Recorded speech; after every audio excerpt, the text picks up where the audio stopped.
Welcome to USA Global TV and Radio, where our mission is to provide education, entertainment, hope, and inspiration. USA Global TV and Radio connects you with experts and audiences all around the world every single day to help you succeed in business and to live a richer life. Visit us at usaglobaltv.com to learn about career and life-changing training and mentoring programs like the Listening Mentor. Subscribe to our newsletter to stay informed about our special programs and offers. Discover how you can become a guest on one of our shows or a host or producer of a USA Global TV and Radio show of your very own. That's USA Global TV and Radio, where the doctor is always in.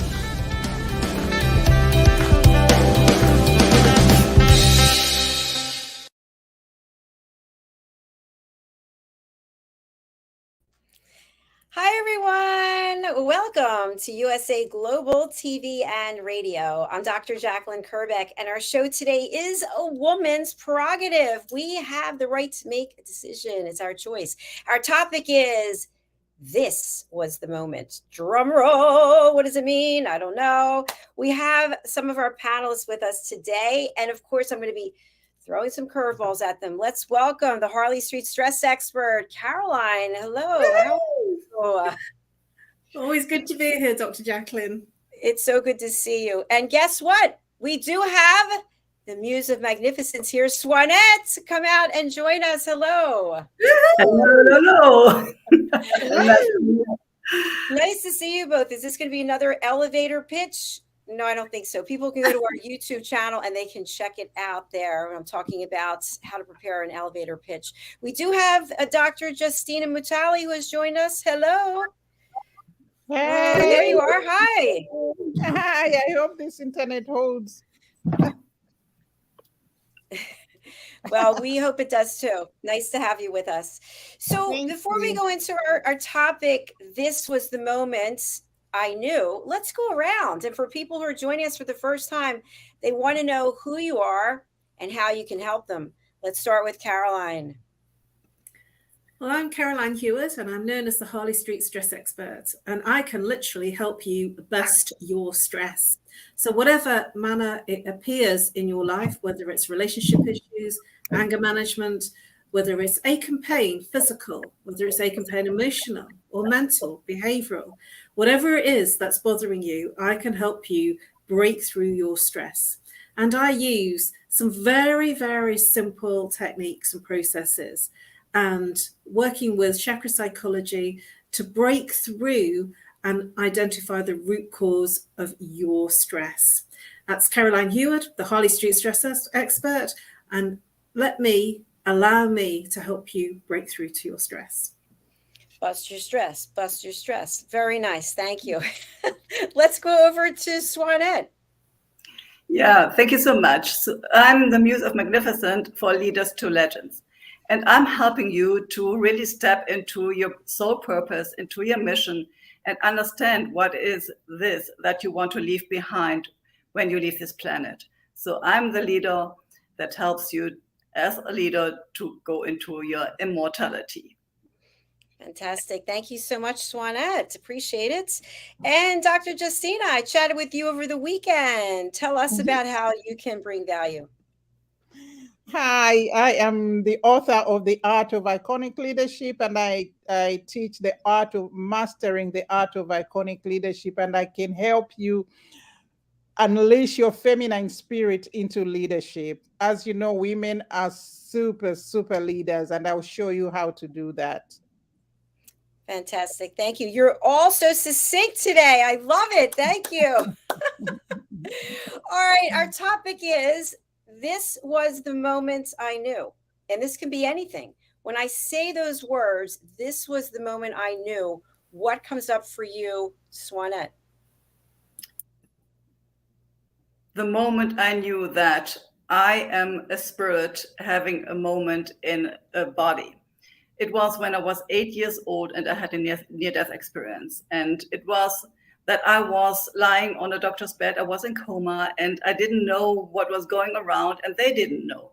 So I was kind of observing all this situation as the doctor stick in a long needle into my spinal cord because they thought I had a meningitis and take out some liquor. But at the same time, I was observing that my parents were outside. They were not with me. And I was drawn into the light, and it felt so peaceful and so calm and so loving. And yeah, so free as well. And I really felt that, oh, this is a moment that I understand that there is more than just having this bio body, that there is more than just having a life here on planet, that there is something more that would call its soul purpose. And the next moment I was pushed back into my body, and I felt this horrible pain of the needle in my spinal cord. And I woke up from my own screaming, and the next moment I fell in coma again. And this happened over and over again, that I was fainting away, or that I was coma as a child. And for me, it was clear that there is more, that there is something, that we are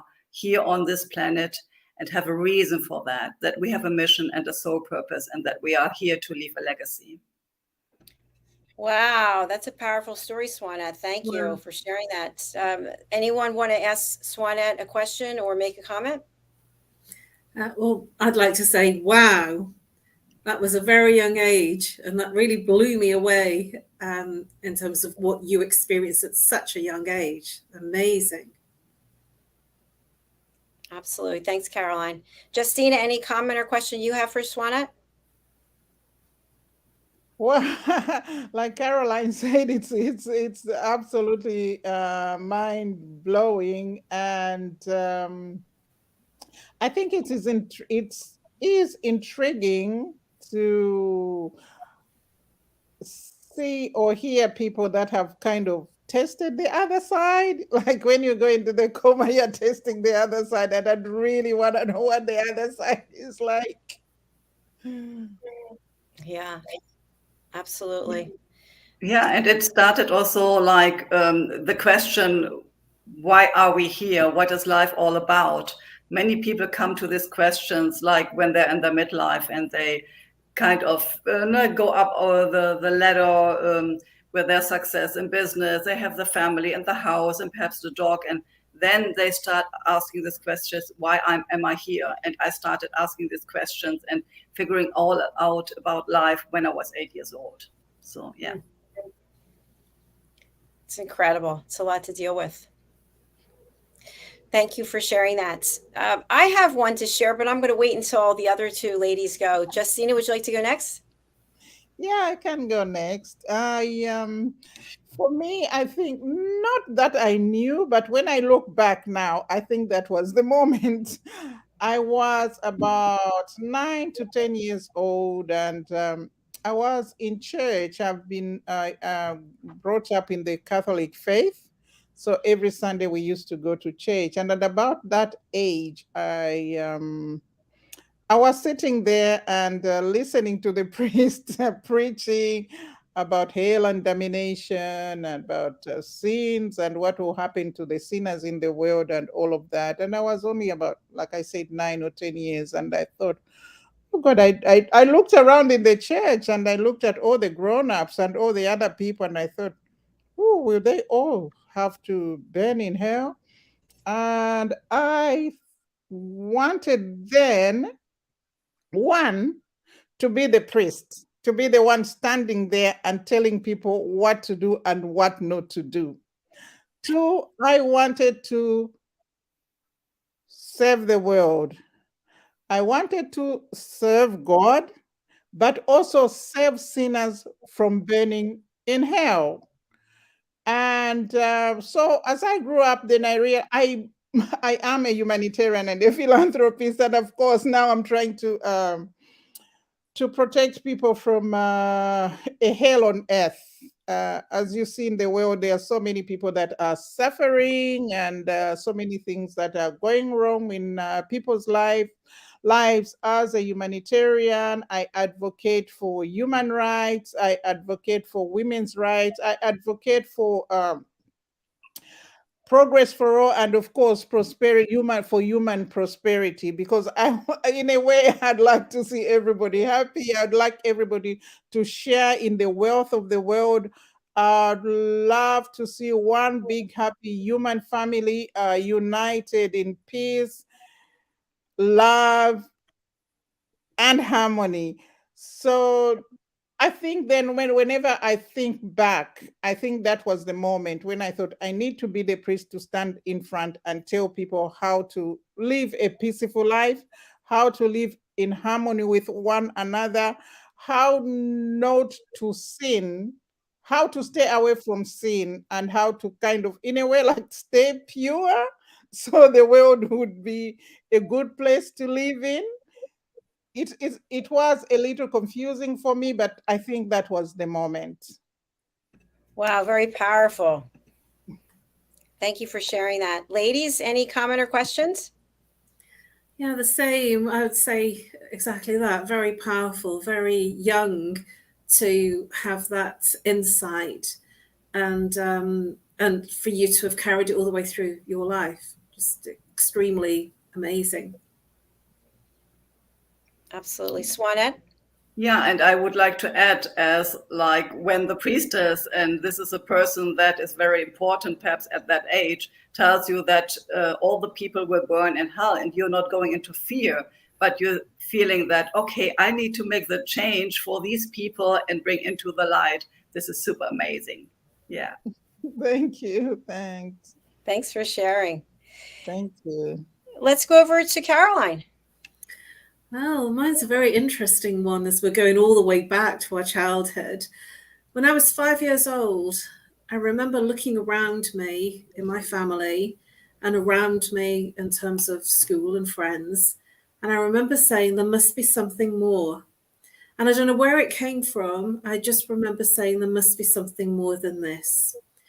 And I stomped and stamped, my mum reminds me, that I wanted my mum to take me to church. And there was no faith in the family at that time. There wasn't, any Bible or preaching or teaching in the family. And so I was a very isolated 5-year-old stomping around saying to my mum, you have to take me to church. And it was quite a big deal because my mum had 3 other young babies. And she said, I don't have time to take you to church. So she did eventually, because I wasn't having any of it. She took me, and then she got one of her friends who was regularly taking her son to take me to church with them. And it was there from 5 to 15 that I actually found another way to live, and new values that weren't within the family specifically or within the friendships that I had. It was like I'd looked external of my own environment to bring something else in that wasn't there that I could tap into. So I just, went out and got something external to what I was being confronted with in terms of everything that was around me, school, family, friends. And it was there that I had an extremely cherishable relationship with the choir, the church. Everything was all surrounding the church. And at 15, I was literally thrown out because I didn't get confirmed. And again, there was a moment there that I felt that I wasn't ready to be confirmed. I felt a bit young to be as Christian. And so I didn't. And it was because I was being so forceful that everyone else did it. And I said, no, I'm not ready. I need a bit more time. I need to understand a bit more, to learn a bit more. And I feel that from 5 to 15, those are my fundamental values that I got that drove me through and gave me my life support machine that I didn't realize it was until I started looking at it when I was 55, when I rediscovered my relationship with God again. You're not 55, are you? Aside from the story, come on, Caroline. Oh no, when I was 55. No, I'm joking. You're in your 40s, aren't you? Come on. I'm now 59. I know I'm 60. So that's a powerful story as well. Wow, I'm really moved by the 3 of you. It's amazing. Who wants to ask Caroline something or a comment? So I would like to ask, how was this moment when you were in the connection with God and then somehow lost it, or it was not so present and then you came back? So it is also a story when you were very, very young and had a long time being in faith and being in connection with the higher source, or however you want to call it, God. So how was this moment like, losing this connection, or it was not so tight and then coming back? Well, there is a little story to that, if I may. I found out what it meant to be confirmed. I asked questions. I'm a bit of a questioner. And I asked people, what does it mean? And they told me I have to take 3 promises. And the first promise was to let Jesus into your heart. And I said, well, that was easy. I can do that. And the second promise was to listen to everything he says. And I was a very literal girl. I still am to the point now. And so I said, well, say if I don't hear what he says. And then the third promise was, and then you have to do all his works. And I said, well, if I don't hear what he says, and then how can I? And I said, I can't do it yet. I'm not ready. So I know it sounds really silly, but, you know, I was a very literal child, and 13 to 15, I said, I'm not ready, because say if I miss what he says, being very literal. So I decided to stay firm to my beliefs, and I still needed training, I still needed guidance, because I wasn't ready, and I literally wasn't. And I reunited my faith with God when I entered the Universal Peace Federation, and the directors were mentoring me with the Divine Principles for Peace, which actually underneath the Universal Peace Federation is a church. And so I was looking to, you know, create my part in making world peace, and I reunited my faith with God through the Peace Federation. Little did I realize, and I felt at home. You know, I said, I don't know what it is. And it was a number of months before I realized that it was actually, I'd reunited my faith with God again. And I've been in the wilderness for 40 years. Incredible. Oh, gives me chills. Thank you, Caroline. Okay, anyone want to share anything else? If not, I'll go on to my story. Yeah, I am delighted to hear that Caroline is part of the Universal Peace Federation, because I am an ambassador for peace under the Universal Peace Federation. Me too. Fantastic. And I think our friend Ian Pelham Turner is as well. Yes. Yes. Yeah. Fantastic. So I'll share my story, which is a lot later in life. I believe it was 2019. And I had gone out to dinner with a friend, and something happened. My finger started swelling up, and I had 5 rings on at the time. So I tried butter, Windex. I slept like with my arm over my head, like anything you could possibly do to get the swelling to go down, but it would not go down. And at the same time, I had ulcerative colitis. So I took myself to the emergency room at 9 a.m. on a Sunday morning. And there was no family living around, no man, no boyfriend, nothing. So it was just me. So I went in, and the doctor looked at it, and he said, this is really bad. He said, we need to start working on this to cut the rings off as soon as possible. And I was like, you can't cut the rings off. They're this and that design.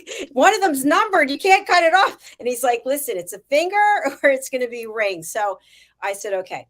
So they had one person holding up my arm while the doctor had the saw, and he had to stick this thing in there, you know, in the rings, between my finger and the rings. It was very uncomfortable. And the other nurse was holding my hand. And I said, at any moment, I may have to go to the bathroom, and I'm not using the one in here. So you're literally going to have to wheel me down the hall. So they start working on it. And I said, I'm going to need to take you up on that very soon. So they had the doctor come in, the head of the emergency medicine. And he said, your finger is going to turn black if we don't get these rings off. I'm asking you to just think about something to take yourself out of where you are right now. Meanwhile, there's smoke coming from the saw, right? He had to change battery packs 4 times and 2 different saws to get the rings. So anyway, I thought to myself, please God, this is not about me. I'd like to save my finger. I don't want to be, worrying about my physical appearance, but I need to know what my purpose is, because I got 2 really bad things going on right now. And I'm not sure, maybe I should just be checking out. I don't really know. So during this whole process, and it doesn't bother me because I've had ulcerative colitis for 30 some years, but I know it bothers other people. So I'll keep it high level. They put me on one of those doctor stools that turn around. So I'm on the stool and the guys got my hand and they're pushing me down the hallway to get to the bathroom in time. And my hand's out the door. Anyway, go through all that, come back, and they managed to cut the rings off. And that was the moment that I knew I was here for a greater purpose than myself and how I look and what rings I'm wearing, even though I like the rings. But I knew at that point, that was the moment I knew that I had a higher purpose. There you go. Thanks for listening. Wow. Oh my gosh. I felt your pain. It was definitely painful. I think I had a food allergy to something, but I don't know what it was. So, okay. Any questions or comments you have for me?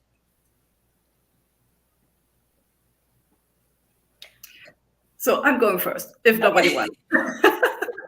Yeah, because I think this is super impressive, like understanding that the rings are so tight and your finger is swollen and you have to make a choice.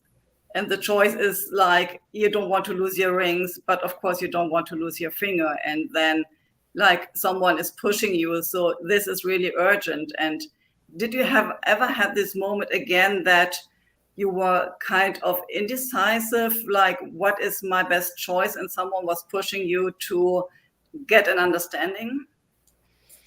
I think I have. I think at that particular moment, I was very attached to the rings because I got them in Paris and it was for a special trip. I was with somebody and I was all caught up in designer shoes and bags and at that time. And it was always like I had to have, if they made, 10 pairs of shoes, I wanted to have one of them. If they made 100, I don't want it. It was always about having something special that other people couldn't have. And when I was relegated to the ulcerative colitis situation and then possibly losing a finger, I thought to myself, wow, I really have to reflect on how I'm looking at my life and the choices that I'm making.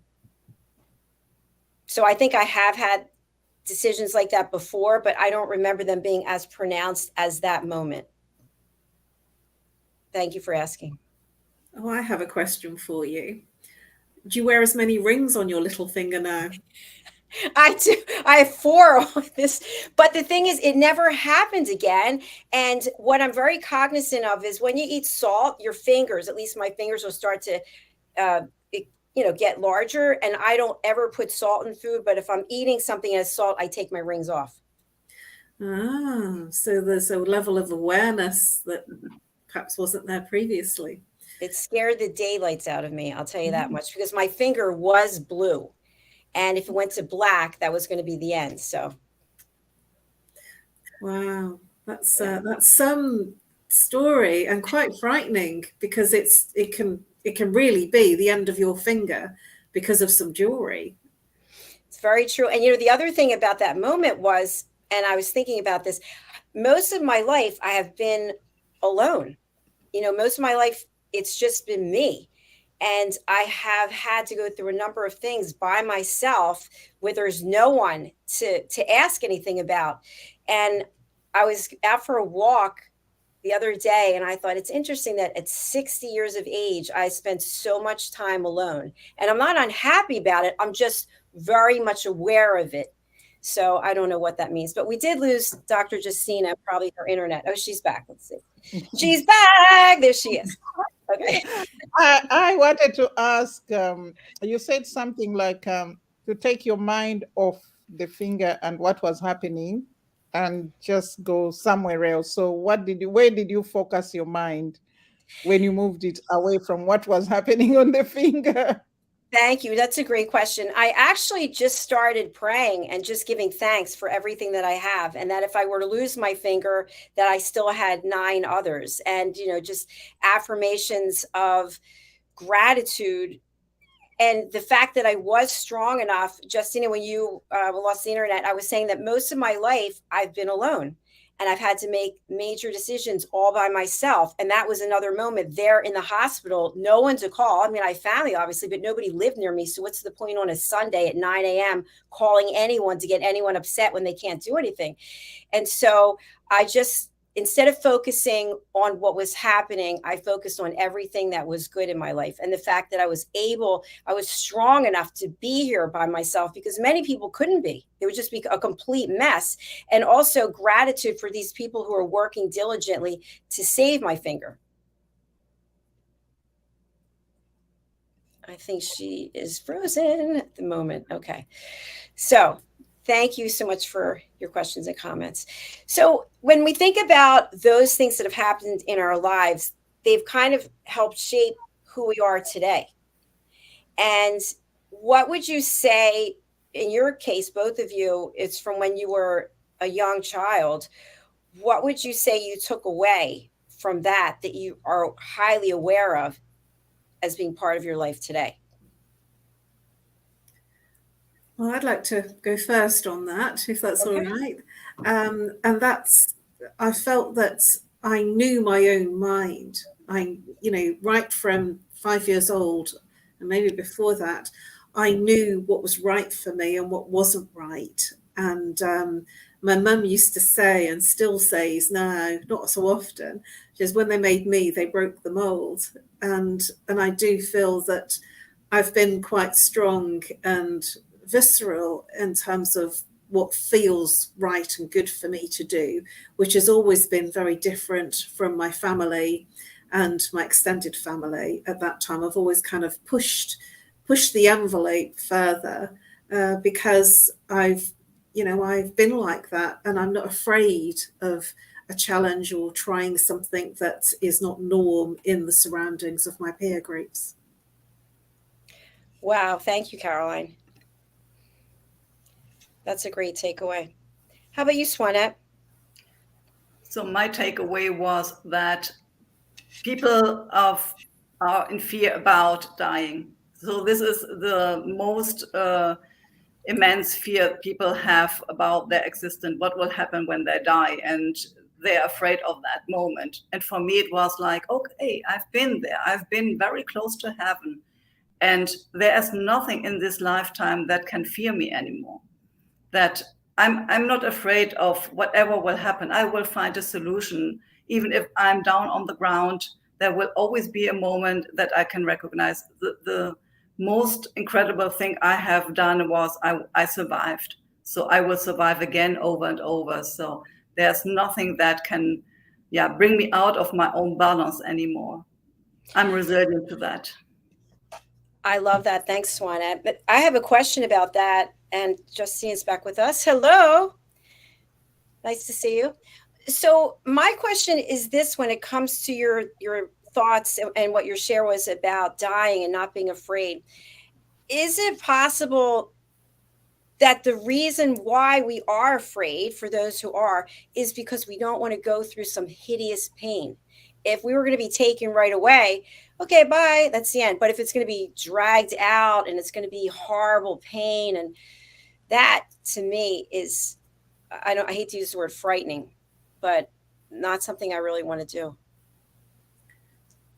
Yeah, I can imagine that it is about this process of dying. Like, the body is not here really anymore, but it is not there on the other side yet. And there is this process of being sick or having pain or whatever it is, or having thoughts that will lead you to be afraid of this moment of going to the other side.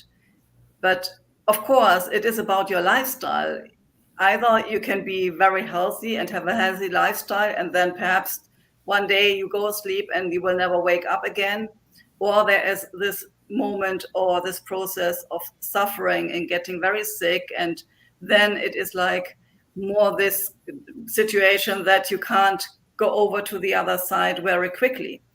So I don't know. I've not been in this process like being sick before I went there. I was toxified by pesticides, so somehow I was, but I was just like being here and then being there and being back here. So it was not like I was in between or I was suffering something in between. So I don't know. I think I've seen my parents die, and this was very different as they passed away. My mother was very calm, and it was just like she was looking so peaceful when she left to the other side. And I was with her, helping her soul to go there. And my father was kind of afraid of dying, and he was fighting for weeks to go over. So I think it is also about what you expect this process to be. So perhaps it is like, how would you like to pass away? And is it that you want to go into a process of going back and forth and not really leaving? Or is it that you say, okay, I have done everything I wanted to do here. Now it's time for me, my body to leave and my soul go to the other side. And perhaps this is the moment then it will be easy. I appreciate that, Swanette. I have a follow-up question, then I'll go over to Caroline. The follow-up question is, do you think that when we're holding on and we don't want to go, that's when the suffering comes in because we're meant to go, but yet we don't want to go? Yes, I would agree with that. And it's and I would say that the reason that we don't want to go is because we don't know what's on the other side. We are in fear of the unknown. And I've lost, my story, my evolvement, spiritual journey is really from people that have been very dominant in my life passing over, and me not really handling the grief, because they don't teach you that in school. They don't teach you how to, sort of grieve and to get over a loved one, a family, parent, a friend, somebody close. It's not one of the life skills they give you. And so I wasn't prepared for the loss of my dad. And it really hit me in a much bigger way than I was expecting. And so from that perspective, I was 36 when my dad passed over, and yet I wasn't prepared for it, didn't expect it, and thought he would stay alive forever. And it did, certainly when I lost my brother in 2018, it made me consider and wonder about my own life. And from that perspective, was I ready? And I just kept saying, I have a hell of a lot to do, so I'm not ready to go yet. And my brother was younger than me, and I just said, well, I better get on with it. So it sort of spurred me on to do things and get on with it.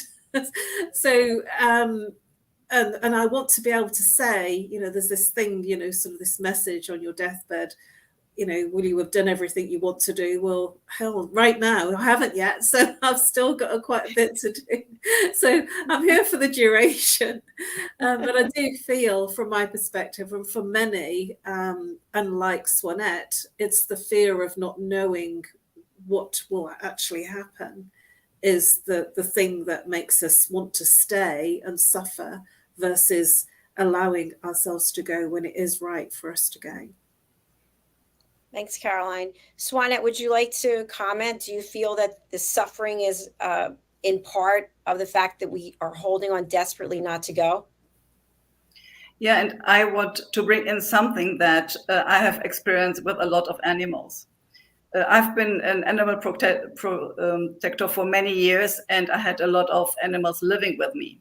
And there have always been the moments when they passed away. And what I've seen is that they live their life until this moment, and then it is just, now I have to leave.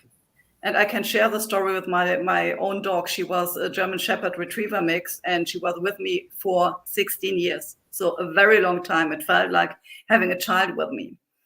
And she was like a happy dog. And one moment, it was that my brother visited me. We were outside in the garden doing something, and I got this feeling, or even like this image, that she has to go now. And she sent me this image like, I have to leave you now. And I went in and I saw her lying on the sofa, like breathing hard and like the eyes wide open. And again, I got this picture like, I have to leave you now. And I sat with her there and like supported her in this process. And she got some medication to calm down. And within 15 minutes, she died. She was just like, okay, now it's time. And well, there she went. And I've never seen something like that with this. It's now the moment and the process is done within super short time. And she was like happy dog going to the other side over the Rainbow Bridge and yeah, just left me. And to see this, like animals don't have a perception about how it is to be on the other side, how it is to die. They are just there living in the present moment. And when it happens, then it happens. And then they go into this process and yeah, go over. Wow, thanks for sharing that. That's really interesting. I've not thought about that. I've had pets as well, and that's really making me think. So thank you. We do have some comments, by the way. Good afternoon, ladies. Hello. I'm not sure who that is, but nice to have you. We also have Madeline Chan, you're supposed to be on the show. Where are you? She writes, beautiful and full of transparency, Swanette, very heartwarming. And she also writes, Caroline, yes, if we only knew what was on the other side of the veil. There you go. Thank you.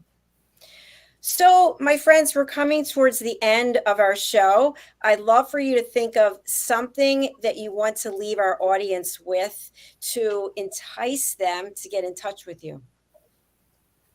Swanette. Yeah, so when this conversation today inspired you to think about your own life and that you had the knowing now that your life will end one time, what it is that you want to leave behind, what is your legacy that you want to bring into this lifetime so that when your soul comes back, you can see that you fulfilled your mission in this lifetime.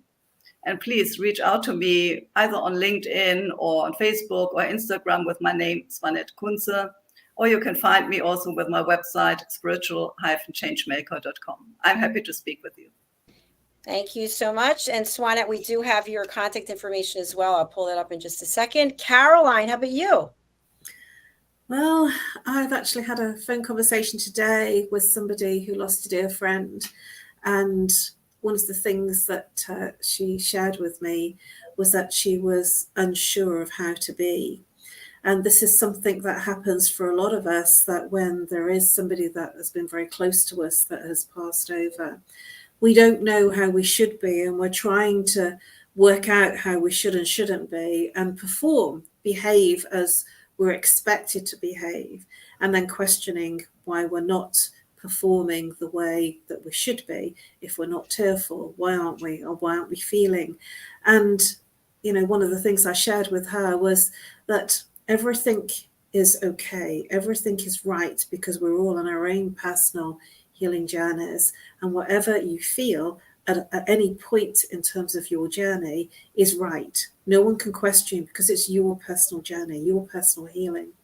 So if you want more of that and more of how to handle and cope with your stress, whether it be physical, emotional, mental, or behavioral, reach out to me. I offer a free 30-minute consultation via Zoom, or if you're camera shy, via Skype, audio, or phone call.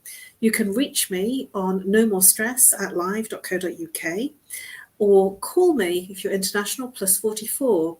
If you're local, 07523 120 189. I look forward to helping you break through and literally bust your stress. Thank you very much. Thanks for being here. I just want to promote another woman who's not here today, but she's not on our show, but she is on our team. Her name is Dr. Sadia Rajput, and she has a new course out that's called Research-Based Strategies to Heal Your Brain and Empower Your Life. You can find out more about that on our website. So thank you all for being here. Thank you, Dr. Justina, who's not here now because of the internet, and Dr. Chan is with us but not, and DESZIREE, we hope that you'll join us again soon. All right, we're closing out, and our next show is, guess what? A Woman's Prerogative. Part 2. Part 2. We'll see you again soon. Bye, everyone. Bye. Bye-bye.